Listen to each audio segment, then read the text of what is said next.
curcuma. Bonjour et bienvenue dans Bouge ton curcuma, un podcast qui vous donnera, je l'espère, l'envie de bouger, changer et reprendre votre santé en main.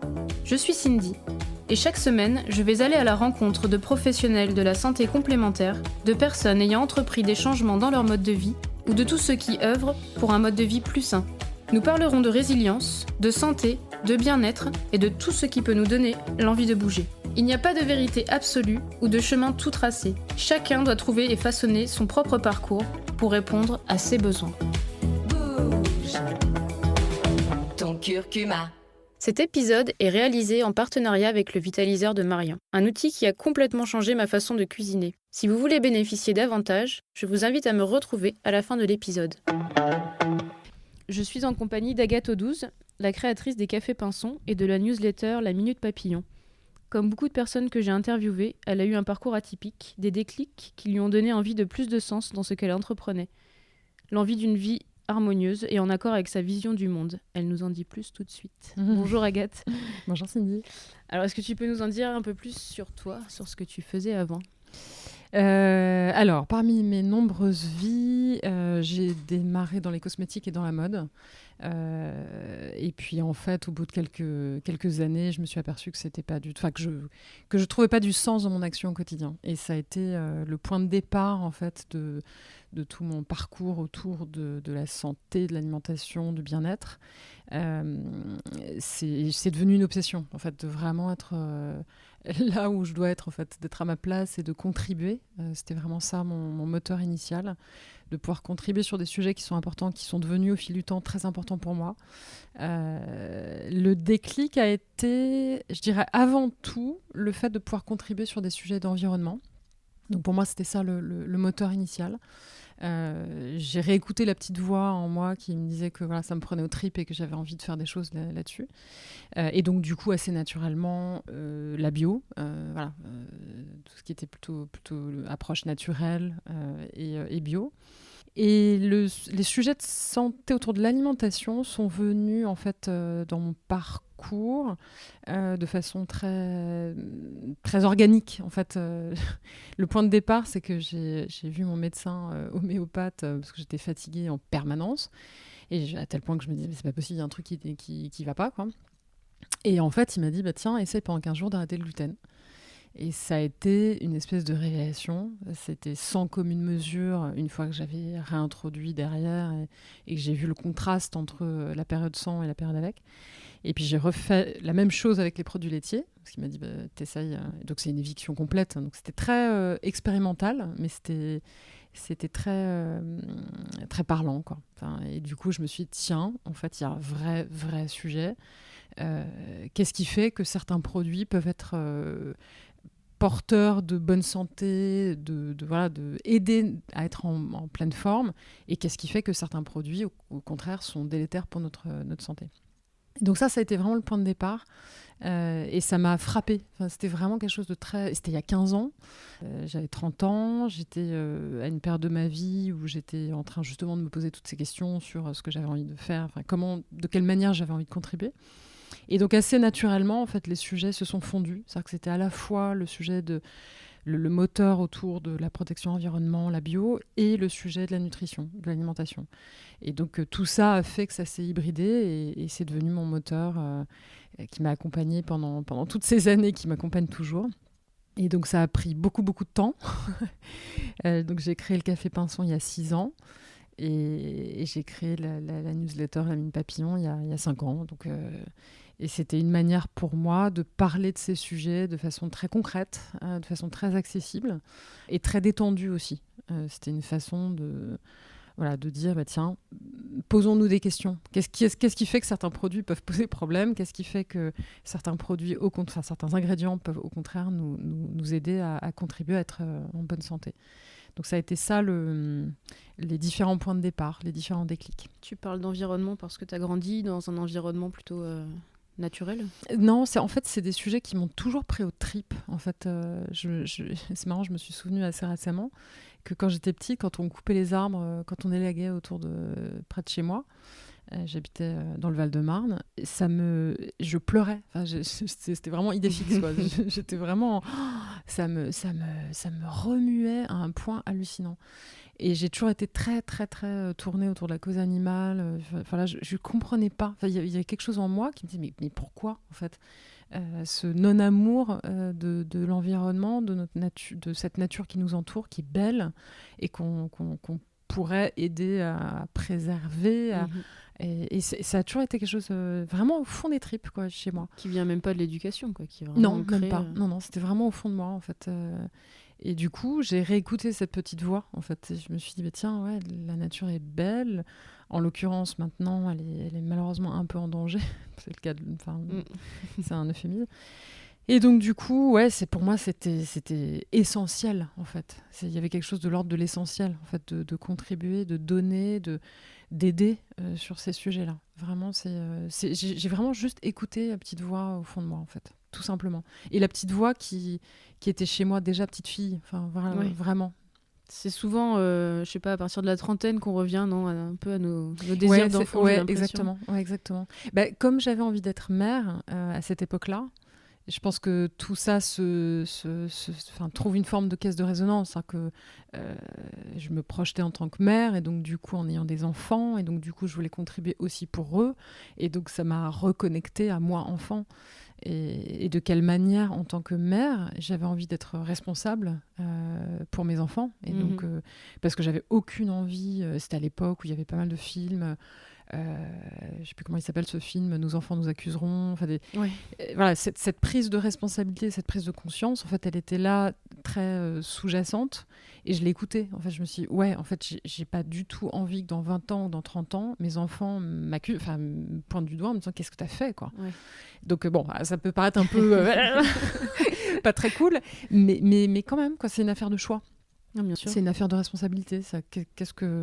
Et ça peut ne pas être important pour certaines autres personnes, d'autres personnes peuvent contribuer d'une autre façon, mais c'était ma manière de contribuer, voilà, en écoutant cette petite voix. Donc du coup, tu as pris le temps de bien mûrir ton projet. Ah, j'ai pris le temps, ouais. Ça a duré pas mal d'années. À quel moment, du coup, le café pinson est devenu une évidence ? Ça a été une longue gestation pour moi. C'est vraiment, je parle de gestation dans tous les sens du terme, symbolique, et dans tous les sens, parce que du coup j'ai eu mes enfants à cette époque-là. Et puis, alors ça a été un autre moteur. Pardon, excuse-moi, je digresse, mais un autre déclic, ça a été que j'ai mis du temps à voir ma fille. Et en fait, j'ai écouté aussi justement cette petite voix à l'intérieur qui me disait qu'en fait, très probablement, en prenant soin de mon alimentation, en prenant soin de moi, je pourrais aider à être plus fertile.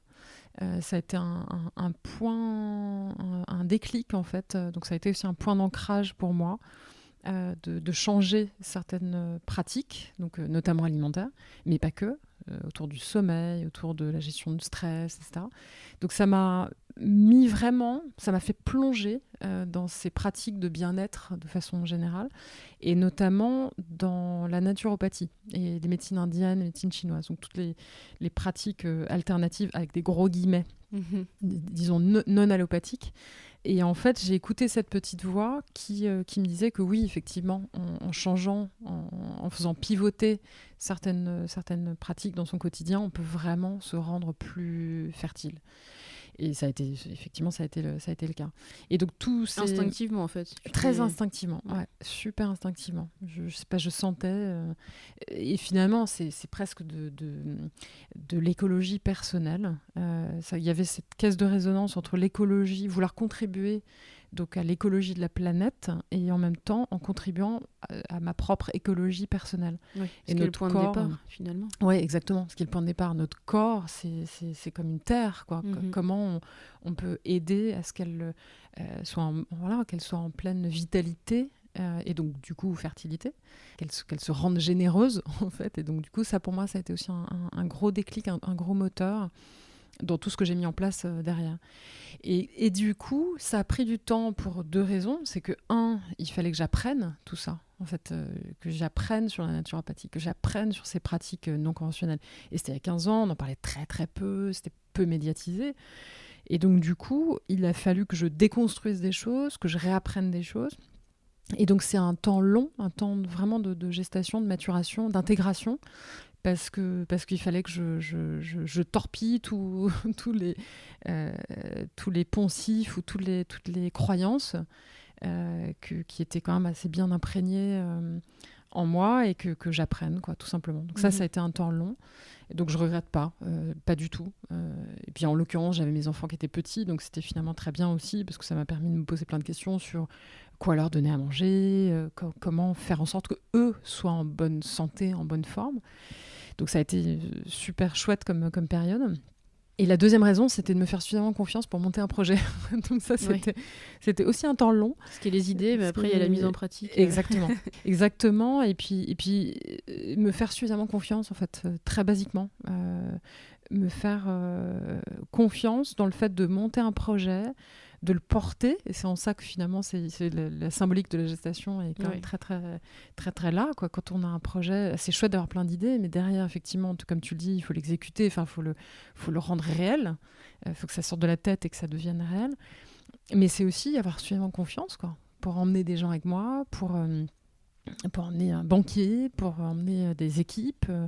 Et ça, mine de rien, c'était un travail de moi avec moi-même, très personnel, justement, sur le fait de me dire, OK, je sors de statut de salarié pour monter un projet qui est extrêmement personnel et que je porte vraiment au plus profond de mes tripes. Et donc voilà, ça a été un temps long, et donc le Café Pinson a émergé à un moment donné où tout s'est aligné, et puis du coup, tout s'est mis tout s'est créé de façon très très fluide. Une fois que j'étais prête, une fois que tout ce temps-là de maturation a porté ses fruits, voilà, hop, c'était... En fait, tout est lié, quoi. Après, tout a commencé par toi, reprendre ta santé en main, mettre ton projet de grossesse en route. Une fois que toi t'allais bien, la confiance est là, et puis on y va, quoi. C'est ça. Et ça aussi, c'est une façon de déverrouiller aussi, tu vois, déverrouiller des croyances, déverrouiller des poncifs, de se dire, non, en fait, il n'y a aucun problème. Enfin, si on porte un projet, si on se sent confiant dans le fait que ça peut aider, qu'on peut contribuer, qu'il est cohérent avec nous, en fait, go. Enfin, faut y aller, quoi. Mais c'est déverrouiller des peurs, en fait, tout simplement, peurs de regard de l'autre, parce qu'il y avait quand même aussi une certaine forme de marginalité, parce que à l'époque, donc le Café Pinson, c'était en 2012, fin 2012, début 2013. Et le Café Pinson, donc tout est bio, il n'y a pas de blé, il n'y a pas de produits laitiers, il n'y a pas de sucre blanc, c'est en grande partie local, c'est végétarien. Ça pour le coup, j'ai oublié l'essentiel.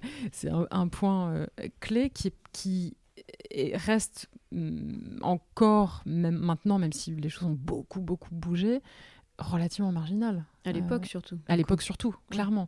Donc, c'était non seulement monter un projet, mais en plus monter un projet où j'avais quand même parfois un peu la sensation de nager à contre-courant. Parce que, tu vois, t'imagines, il y a 15 ans, quand je disais, en gros, je mange bio, je mange pas de gluten, pas de produits laitiers, je fais zéro waste, c'était un petit peu...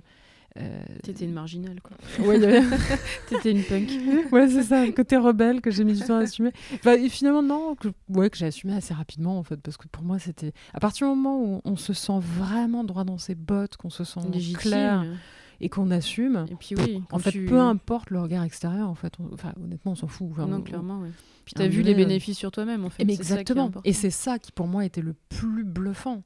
Je voyais l'impact colossal que ça pouvait avoir. Et c'est assez basique, en fait, c'est juste plein de bon sens. C'est mettre de côté des produits qui ne nous conviennent pas, privilégier ceux qui nous conviennent, et aller dans le sens de la vie, aller dans le sens de la vitalité, point barre. C'est pas plus compliqué que ça. Et éviter un peu la chimie en mangeant le plus bio possible, en essayant de trouver des arbitrages personnels, bien sûr, mais c'est assez basique, en fait. Donc c'est juste plein de bon... Enfin, c'est pas basique, c'est plein de bon sens, en fait. Et le fait de voir l'impact colossal sur mon énergie, sur ma santé, sur la santé de mes enfants, et c'est juste... ça donne juste envie, en fait, de partager, d'échanger et de contribuer, parce qu'on se rend compte que ça peut être colossal, en fait. Ouais, du coup, c'est vrai que quand on est passionné du coup, par un sujet... le message passe beaucoup plus vite aussi, je m'en rends compte, moi, avec le blog et autres. Le fait d'avoir expérimenté soi-même et d'être passionné, on arrive tout de suite plus à prendre les gens avec nous, quoi. Ouais, c'est ça, c'est une forme de passion, d'enthousiasme, en fait. Et l'enthousiasme, il est clairement communicatif. Et puis surtout, enfin, pas surtout, et aussi le fait que ça porte ses fruits. Enfin, c'est clairement, j'ai senti vraiment le bénéfice, et tous les bénéfices secondaires aussi, parce que c'est tout bête, mais enfin, moi, je m'en suis aperçue au tout début, en termes de peau, de cheveux, en termes de poids aussi. C'était un truc, c'était assez bluffant. Tu fonds sans t'en rendre compte. Tu perds en fait tous les petits kilos qui sont en trop, et en fait, et surtout, je me suis aperçue que j'étais plus du tout dans des oscillations. C'est-à-dire que tu as une forme de stabilité en fait, tu vois, dans le poids. Et pareil aussi au niveau de mes cycles. Mes cycles étaient parfois un peu irréguliers, et en fait là, tu vois, comme tout s'harmonise. Tout s'harmonise, exactement. Ouais. Tout devient et le corps aime ça. En fait, le corps n'aime pas toutes les oscillations trop brusques, il aime quand il y a une forme d'harmonie et d'équilibre. Et parce qu'il n'a pas à déployer d'énergie pour rééquilibrer, compenser, s'adapter. Et ça, c'est génial. Donc, c'est très bénéfique. Il y a plein de bénéfices secondaires au niveau hormonal, au niveau de l'équilibre global du corps, qui est un équilibre très subtil. Et derrière, tu le vois. Pareil, en termes de sommeil aussi, j'ai jamais de problème de sommeil, en fait.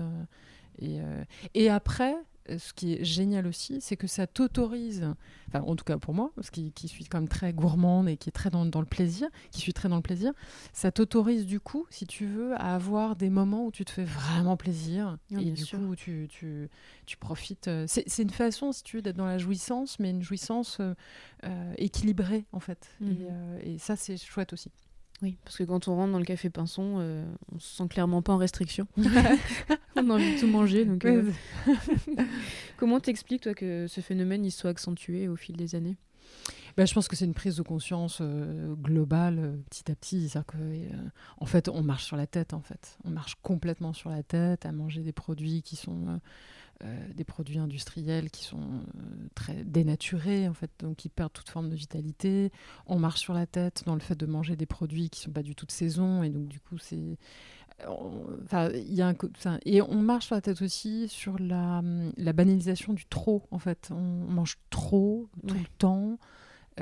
Donc et en fait c'est quand je parlais de bon sens, il y a un côté bon sens paysan aussi, en fait, qui est chouette et qu'on peut retrouver assez facilement, nous en tant que Français, parce qu'on a quand même très souvent des racines plutôt terriennes.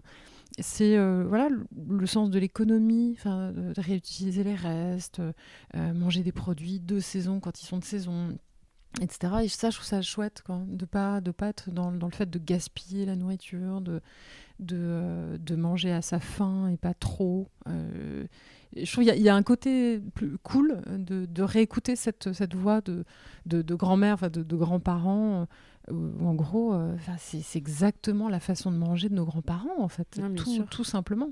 Et c'est souvent ce que je dis, c'est que le bio, il n'y a rien de tendance ou je sais pas quoi, c'est juste qu'on a mangé pendant des millénaires comme ça.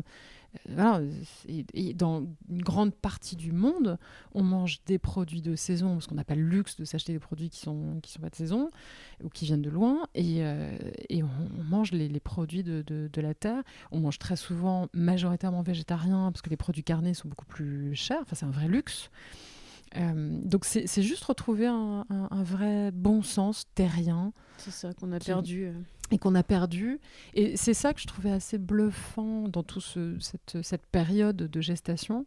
C'était finalement de prendre une perspective historique et une perspective géographique, où dans l'histoire de l'humanité, en fait, notre période occidentale récente, post-guerre et donc industrielle, c'est une virgule dans notre histoire. Ouais. Et cette façon de manger, elle est totalement atypique dans l'histoire du monde et par rapport au reste du monde.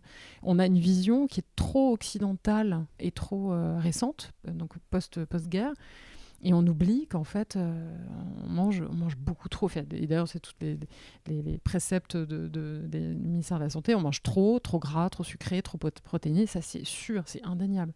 Oui, c'est une virgule qui qui a fait beaucoup de mal en Et qui a très fait peu beaucoup d'années. Ouais. Exactement. C'est ça qui a qui fait est incroyable. énormément de dégâts. Et alors, tu es bien placé pour le savoir aussi. Et l'impact de l'environnement, de tous la toxicité dans laquelle on peut vivre, Bien sûr. la terre, l'air, l'eau, qui est profondément, qui a été complètement abîmée en fait, en très peu de temps. T'as raison. Très C'est peu de temps. très peu de Puis temps. on s'empoisonne en premier lieu, faut le savoir aussi. Ouais. Et on parlait la dernière fois, mais hors micro, du zéro déchet, donc c'est assez aussi. C'était ton point de départ peut-être. C'était pas forcément un point de départ, mais c'était important pour moi en fait de vraiment prendre la mesure quand je consomme de ce que je consomme, et du coup de voir un peu toute la chaîne de valeur. C'est qu'en gros, quand on achète des produits et que l'emballage va durer 2 secondes et demie parce qu'il va finir tout de suite à la poubelle, là aussi il y a une forme on marche sur la tête en fait.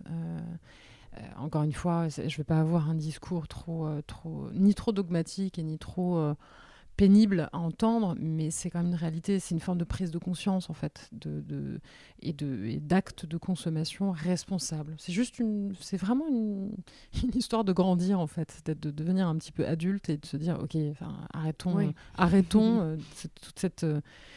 toute cette gabegie d'enfants gâtés en fait. On est véritablement des enfants gâtés. Et c'est juste une affaire d'honnêteté, d'humilité, et d'humour aussi. Faut pas non plus, faut pas s'enfermer dans l'autoflagellation. Clairement, c'est pas du tout mon leitmotiv, loin de là.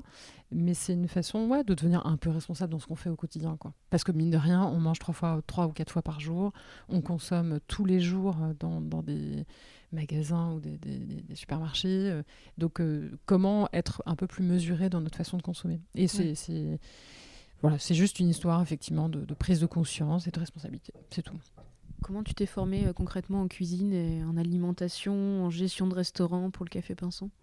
Ça s'est fait de façon assez organique en fait au fil des années, basiquement en expérimentant chez moi en fait plein de produits que je connaissais pas il y a 15 ans, dans toutes les lentilles, les haricots, les quinoa, les riz, les différentes sortes de riz, parce que du coup le fait de manger sans gluten ça m'a permis de redécouvrir le riz qui est juste génial. C'est une céréale incroyable. C'est ma base.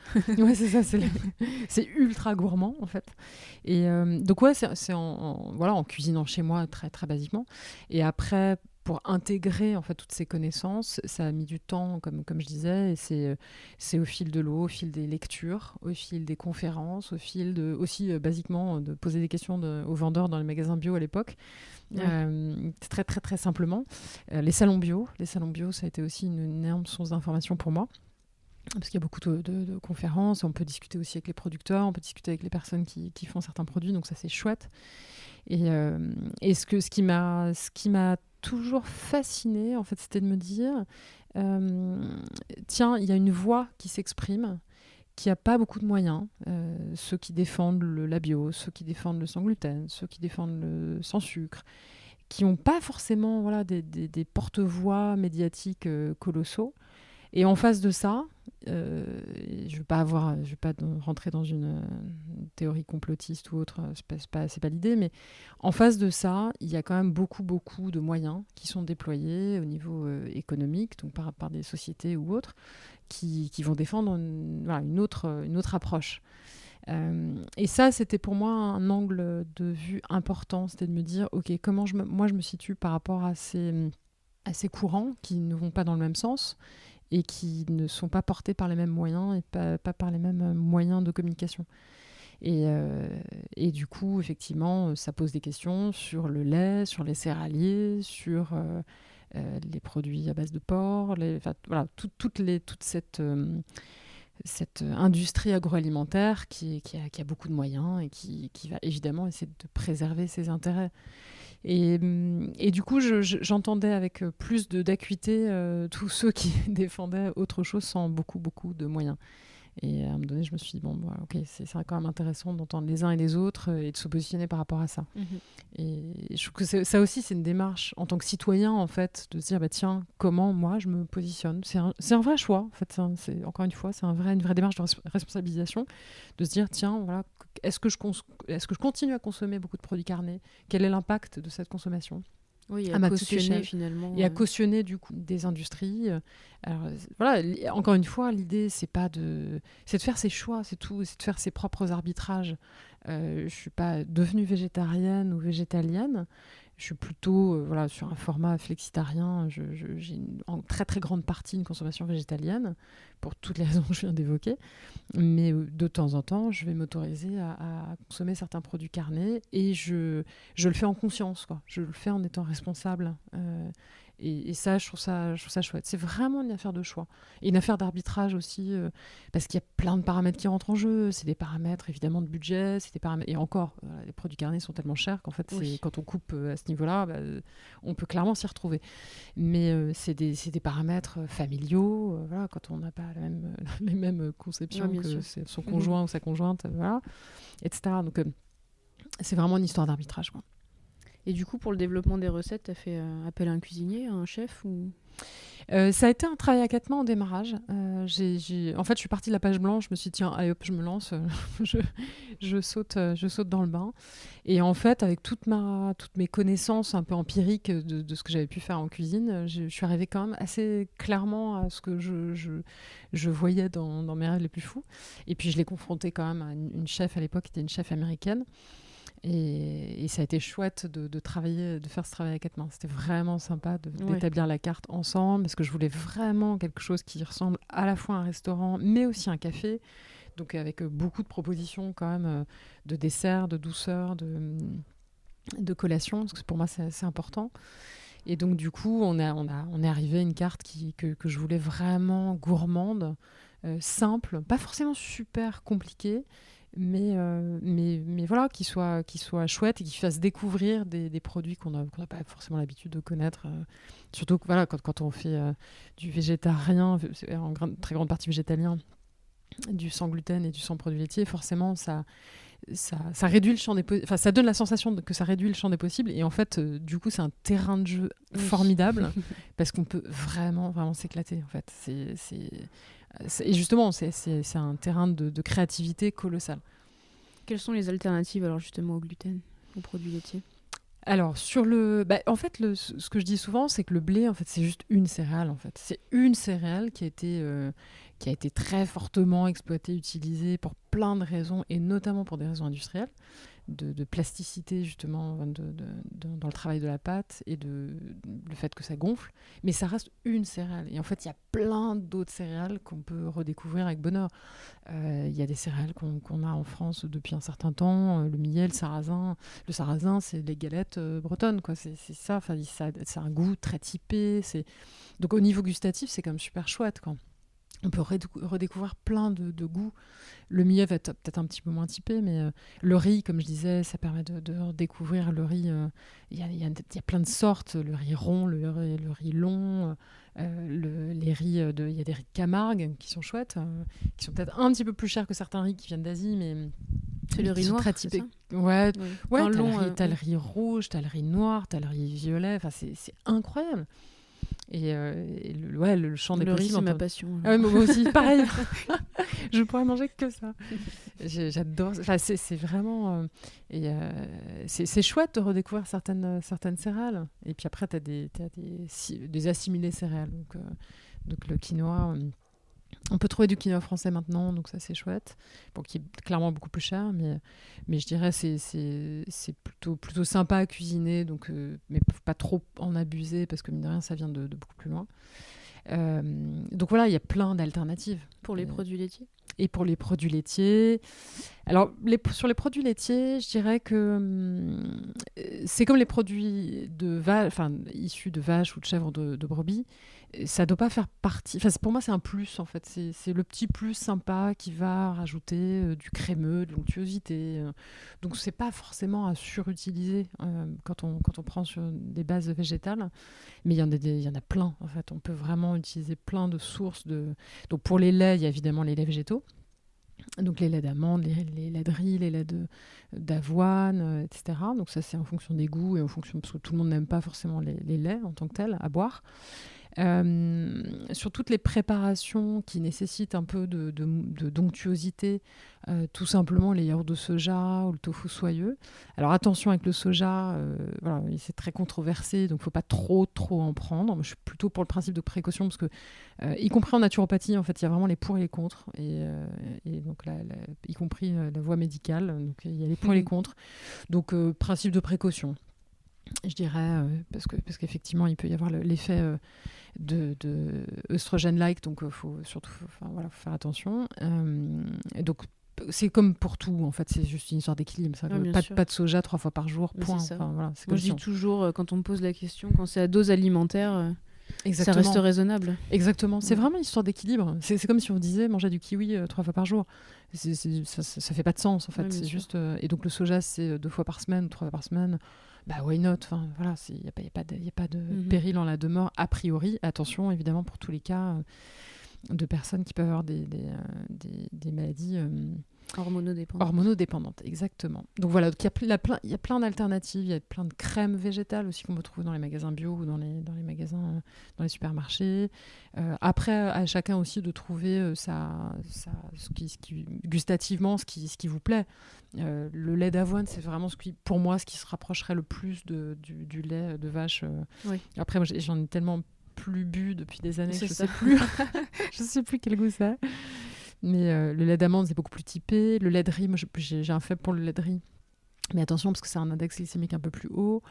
Après, sur toutes les crèmes, et voilà, il y a la coco aussi, mais là, pareil, ça vient de loin, donc pas trop non plus. Ouais.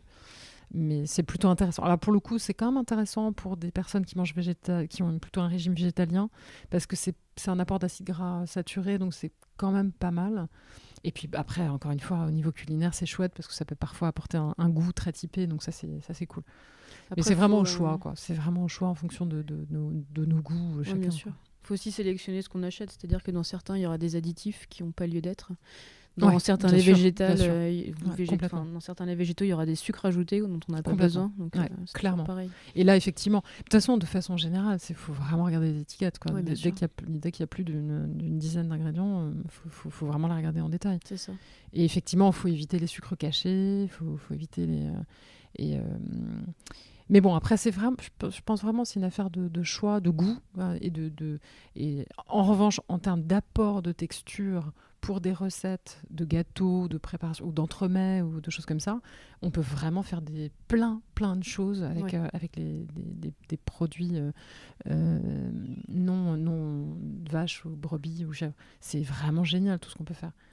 Et après, alors je reviens sur le blé, notamment pour les préparations pâtissières. Attention, quand on utilise de ne pas faire la correspondance exacte, farine de blé vers farine de riz, par exemple, ou farine de châtaigne ou autre, ou farine de pois chiches, ou farine de soja, ou farine de... les correspondances peuvent pas être totalement identiques. Mais bon, chacun expérimente dans son coin. Vous verrez bien. Oui, bien sûr. Il faut tester, faire des erreurs, s'entraîner sur la famille, tout ça, quoi. Ouais, c'est ça. Oui, c'est ça, les cobayes. Parce que, alors, il y a certaines personnes pour qui c'est complètement insurmontable d'arrêter le pain et le fromage. Comment on amorce un peu ce changement? Après, rien n'est définitif dans la vie. On peut tout à fait s'octroyer... du pain et du fromage de temps en temps, si vraiment c'est... Bien sûr. Après, tout dépend.